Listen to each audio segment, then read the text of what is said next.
waktunya kan batasnya itu kan. Namun di wadah kami ada bagian ada berhentak itunya, berhentak itunya. Cuma jangan dijual bu, silahkan diberikan ke mana pak. Kada dimakan diulah nafkah boleh, tapi yang manfaat. Diulah bisa nafkah ada dana haburnya, dijemur, baru diulah daun boleh. Nah, ulama masih membolehkan. Yang penting jangan dijual. Kecuali halal. Pak, belum ambilnya macam buruk nih kena kulit nih. Kalau dalam haburnya terbakarai. Panitia berkawal juga. Ada orang nak menukari nih, memberiakan. Tentang menaruh menukari, ada pendapat dalam mazhab Imam Abu Hanifah membolehkan dijual, tapi duitnya kita beriakan pulang dosa fakir miskin. Ada pendapat seperti itu, tapi sudah di luar mazhab Imam Syafi'i. Nah, kalau dalam Syafi'i semuanya wajib dibagiakan. Jemaah yang dirahmati Allah Subhanahu wa taala, membagiakan hewan kurban ini sunnahnya mentah. Sunnahnya lah afdalnya. Arti afdal itu aktsaru thawaban, lebih banyak pahalanya. Dalam keadaan masak bolehlah, boleh aja. Hukumnya khilaful aula, menyalahi pendapat yang paling utama. Tapi tetap berpahala.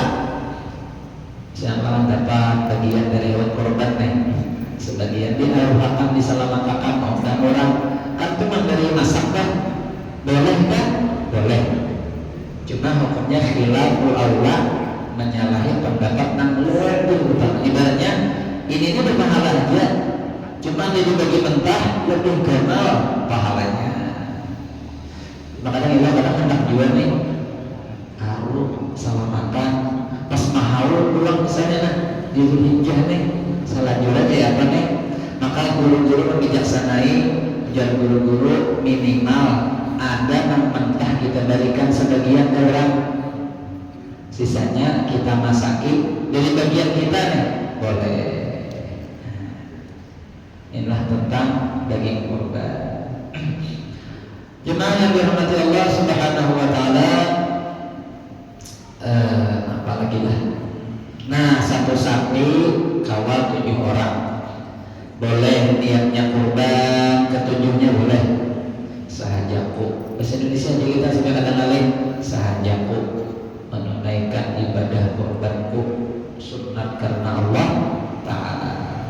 Bisa juga redaksinya sahajaku menunaikan ibadah kurban sunnatku karena Allah Ta'ala. Boleh juga. Bila sunnat berkurbannya karena kita nazar nih, maka boleh nambah kurban ambil sebagian untuk dimakan.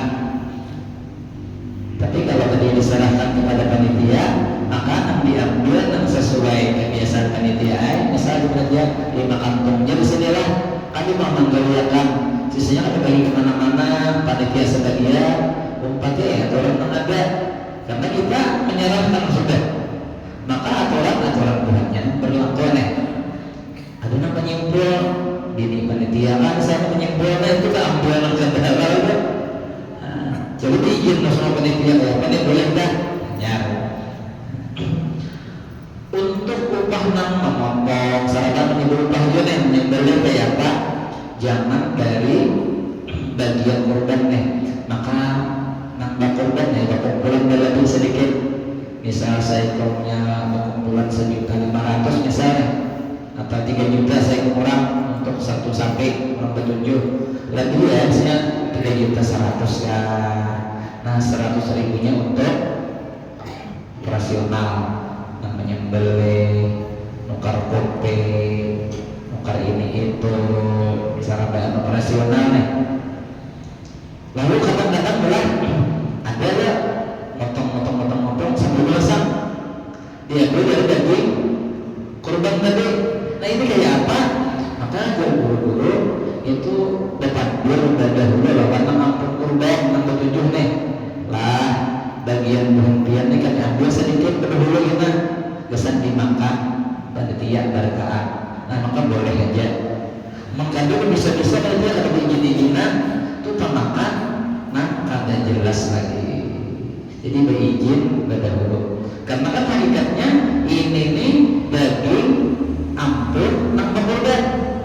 Panitia ini menolongi, memotong makan, membagi-bagiakan upah, menolong, memotongi, membagikan itu pahala dari Allah.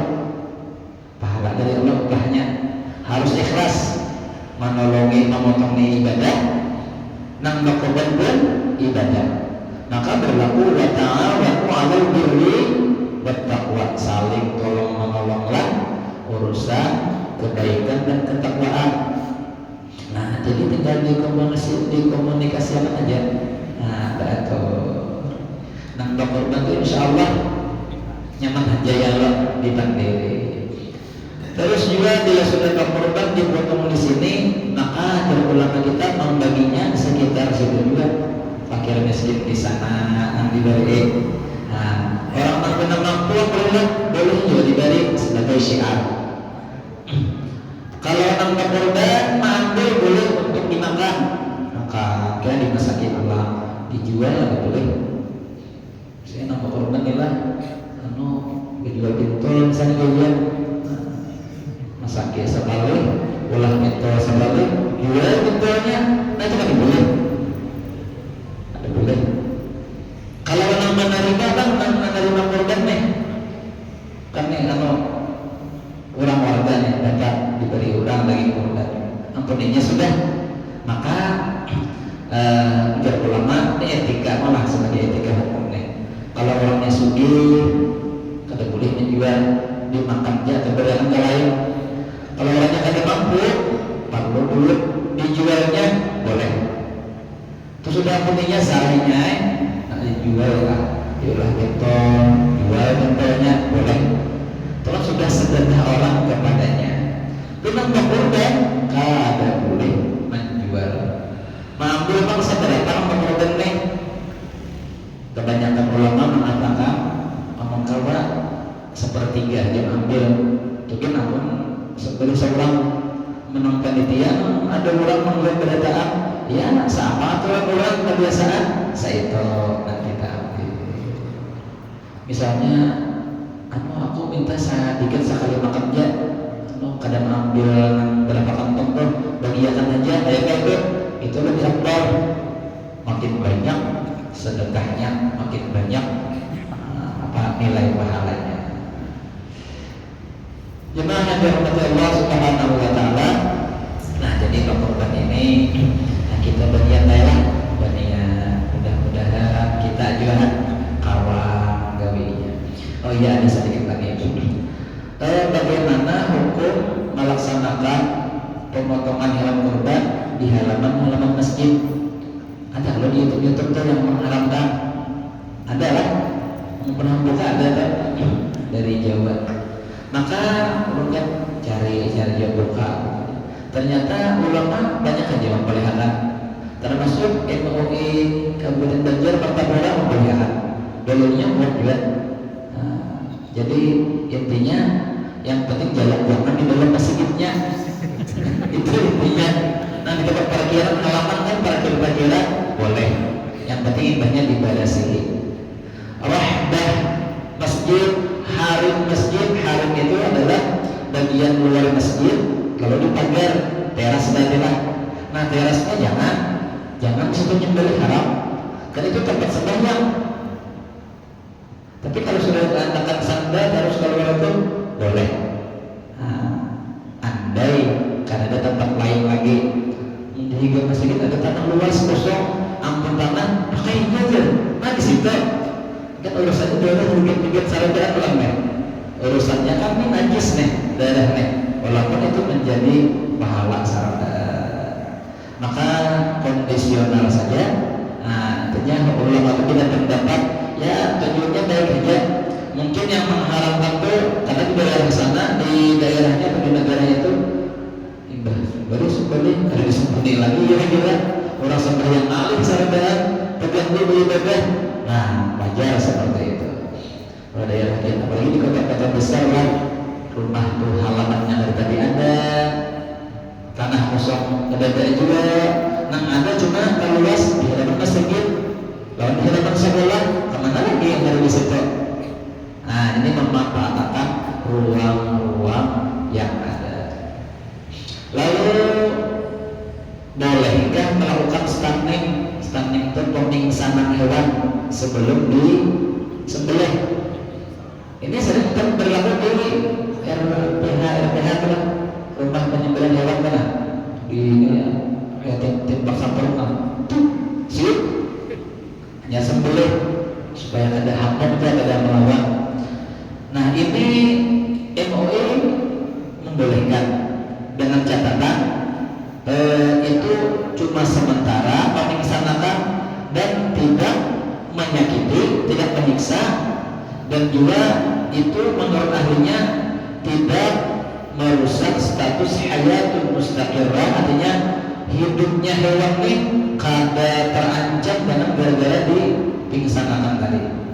Ini supaya kada paham aja di RPH itu kan kadang berpasang doang, kalau apalagi nang seharusnya sarap sikong yang perlu capat salat pasang waktu ulang nih maka pasangnya memang ada pengalaman deh besar, belum salah nyoba sekali, padahal di perusahaan peternakan, sarjana peternakan bergaan orangnya kuliah loh, di belum lihati banyak menonton anak ikan para berdua bertiga aja, gimana ini mas, aman aja kan? Oh aman terus kan, sambil HP di tangan pakai YouTube soalnya. Oh gini cara ikatnya aja, ada orang berdua, bayar itu lah. Setengah jam orangnya nambah bayar lingsar tangan akhirnya. Ya YouTube-nya kada sesuai, kada sama dengan lapangannya lah. Akhirnya dari orang kampung bahari juga soalnya nang dijawab sana sini hanya nambah. Tapi kalau ada cara yang lebih bagus dalam merawat itu diutamakan. Yang kada boleh itu kan menyiksa, menyakiti, lambat nanti. Makanya harus kan setajam-tajamnya supaya lakas padat, supaya ini menderita merasa sakitnya kada lawas. Nah ikannya pulang tadi belajar kadang punya saudara aja kalau haji dia ya begini kan, kalau dipasangi nang dolok kayu gana itu kadang menyiksa juga betul lah. Jadi perluannya itu sambil dihitung-hitung berarti di YouTube itu penyiram dana bang di YouTube penyiram soalnya kita menggali ya sosok-sosok gampang. Nah ini kiranya yang bisa saya sampaikan terkait masalah kurban. Ini cuma menambah sedikit saja dari apa-apa yang sudah insya Allah pimpin sudah mengetahui bersama-sama. Kesimpulannya adalah kita ada momen ibadah apapun, kebaikan apapun, sunat berazam berniat hendak menggawi. Bila kawat gawi pahalanya berlipat ganda, bila tidak kawat gawi uzur maka masih dicatat kebaikan. Yang kedua, kita bila kawat menggawi kebaikan apapun, niatnya adalah mencari ridha Allah. Artinya aku berkorban ini supaya Allah ridha, supaya Allah senang kepada aku. Nah itu ikhlas. Aku bersedekah ini supaya Allah ridha. Itu namanya mencari ridha Allah. Aku sembahyang ini, aku untuk ilmu ini supaya Allah ridha, senang kepadaku. Cukup ingat situ niatnya, supaya nilainya berlipat-lipat ganda di sisi Allah. Karena Nabi itu mengatakan, andai kita kawal menggawe kebaikan, pahalanya dari 10 sampai 700 sampai lipat ganda pada ketahuan Allah Maha Tahu. Itu yang membedakan namanya keikhlasannya. Sama perkumpulan duitnya, korban nih, sama hadir, sama menjaga darahnya, pahalanya bisa berlain enggak? Nah, kenapa? Niatnya, keikhlasannya menentukan.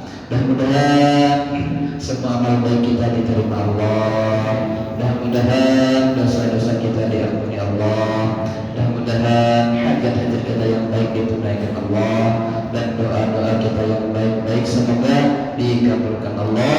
Mudah-mudahan kita semua sehat walafiat, diberi umur panjang penuh keberkahan dan selamat dunia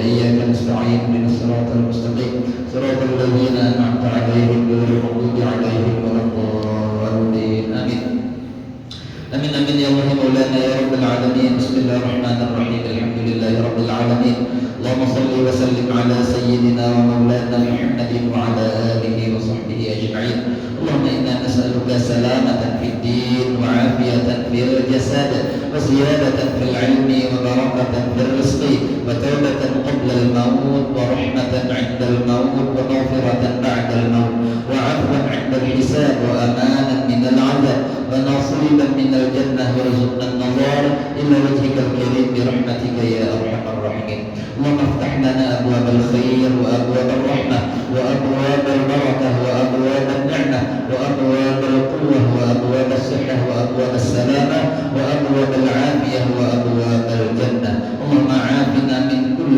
بلاء الدنيا وعذاب الآخرة وشر الدنيا وشر الآخرة ربنا آتنا في الدنيا حسنة وفي الآخرة حسنة وقنا عذاب النار صلى الله على سيدنا ومولانا محمد وعلى آله وصحبه وسلم والحمد لله رب العالمين تقبل الله منكم منا ومنكم تقبل يا كريم. Kalau ada silap dan kata-kata yang kurang berkenan minta ridha minta halal baridaan baradaan hadani Allah wa iyyakum ajma'in. Assalamualaikum warahmatullahi wabarakatuh.